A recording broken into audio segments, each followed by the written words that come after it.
M560, The Answer. Now, from the Signature Bank Studios.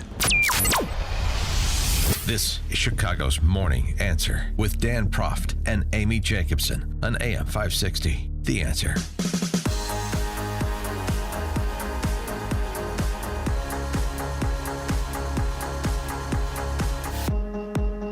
Top of the morning, Dan and Amy. There are some substantive issues that need to be taken up, policy issues, and will be, I'm sure, throughout the course of the RNC this week.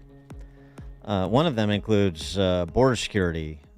We certainly haven't forgotten about that. Yeah, day two is focusing on immigration, and Nikki Haley will be speaking as well.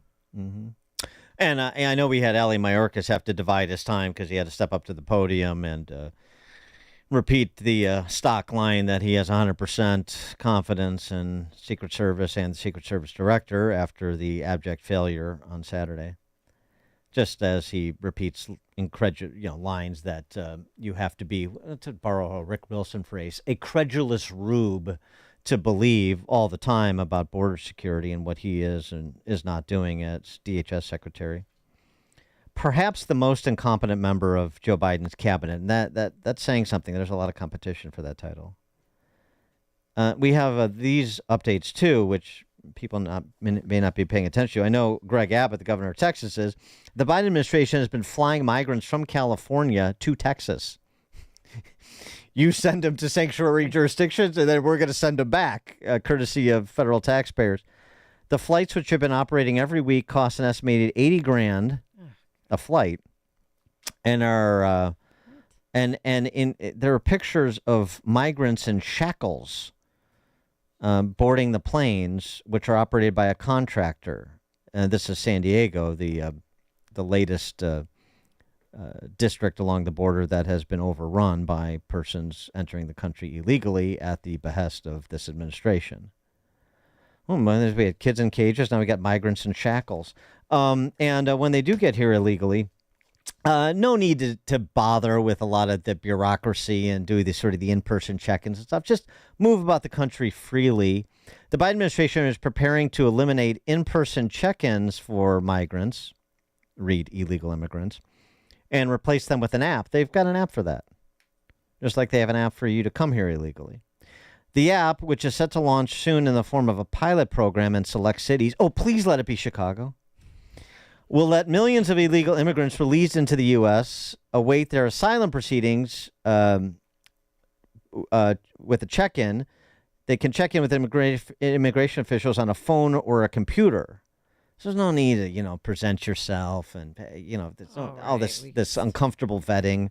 Just, we got an Obama phone you can use to check in as to your status with respect to asylum proceedings that you're not going to show up for anyway. So this is going swimmingly. For more on the topic, we're pleased to be joined by Mark Borgen, former U.S. Customs and Border Protection Commissioner, who is in Milwaukee for the RNC. Mark, thanks for joining us. Appreciate it.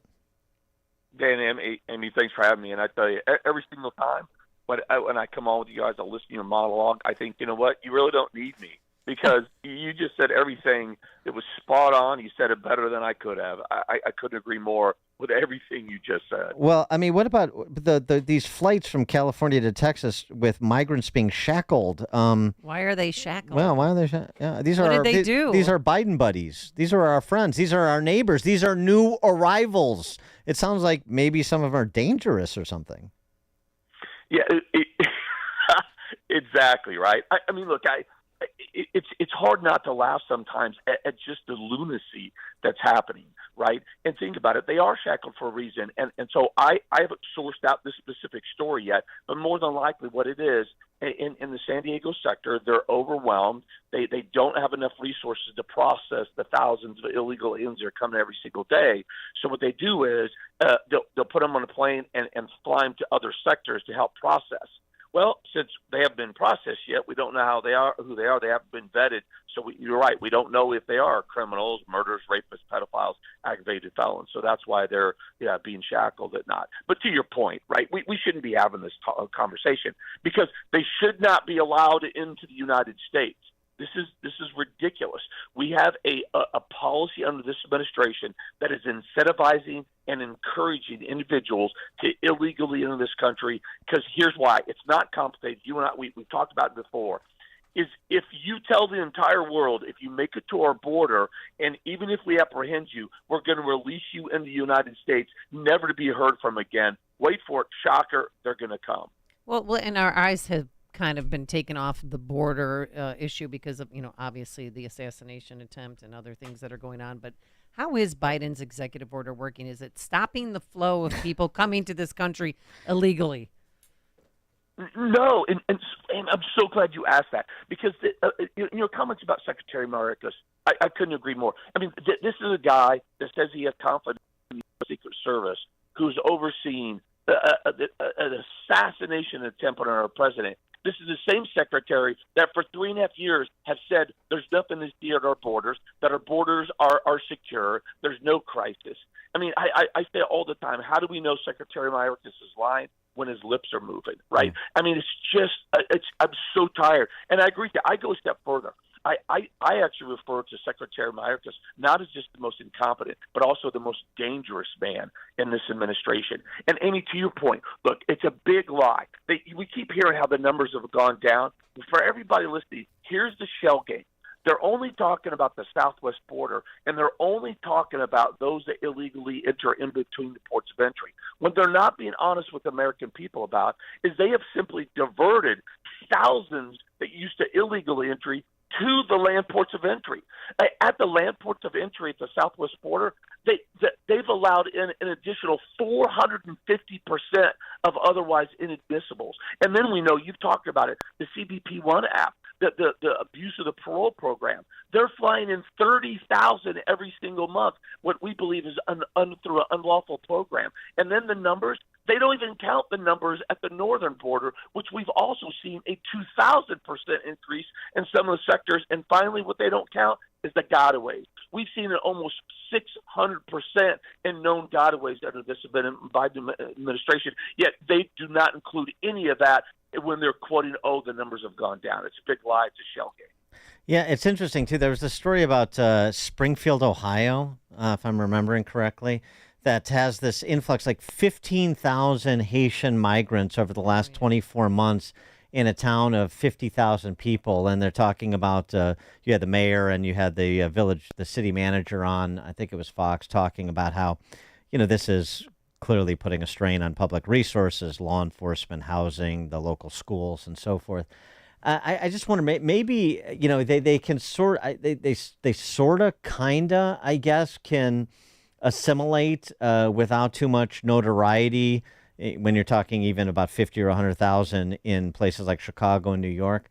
But maybe when it starts to get to smaller suburban communities like what that community in Ohio is dealing with, maybe that will start to wake some more people up who, even people on the left, who are the same ones that are welcoming new migrants only to send them, like in places here, welcoming new migrants in the suburbs. Now get the hell out of here and go to Chicago. Maybe that's what we need is Greg Abbott and to a lesser extent DeSantis to be sending migrants directly to smaller suburban communities so that they feel the sort of impact that next door that they're not feeling at present. No, look, your point is spot on. Or maybe elite areas like Martha's Vineyard. Yeah, right. Right. I mean, that you're exactly right. That's the point. And I've been saying for a very long time, part of the reason why we've had the awakening and the increased awareness across the country is because this administration has overplayed their hands. They've created a degree and magnitude of chaos and lawlessness on our borders that anyone being intellectually honest, regardless of you're on the right or left, can't ignore this. But here's the problem, even in Ohio and the first couple of years in New York when they were screaming, hey, we're being overwhelmed, is that there still isn't call for meaningful solutions, meaning there isn't call calls for the Biden administration to stop their open border policies, to secure the border, to stop releasing illegal aliens. It's just for more. They're just calling for more U.S. taxpayer dollars to actually manage the crisis after it's already here. I mean, that's what Eric, the mayor of New York, Eric Adams, has been doing for years. He hasn't directly called out Biden, and he hasn't called to stop releasing illegal aliens in the United States. Right. He's just said, hey, stop sending more them money to New York. And, oh, by the way, give me more money to manage those you've already released. That's not the solution. Same thing here with Brandon Johnson and Pritzker, of course. Exactly. So the interaction between Department of Homeland Security and the migrants, we were talking a bit earlier in the program with election lawyer from the Heritage Foundation, Hans von Spakovsky.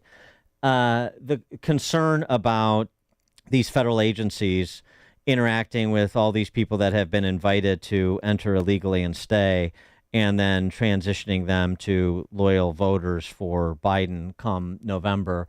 What kind of color can you provide on that? What do you know about that, or have concerns you have, if nothing else? What specifically with what?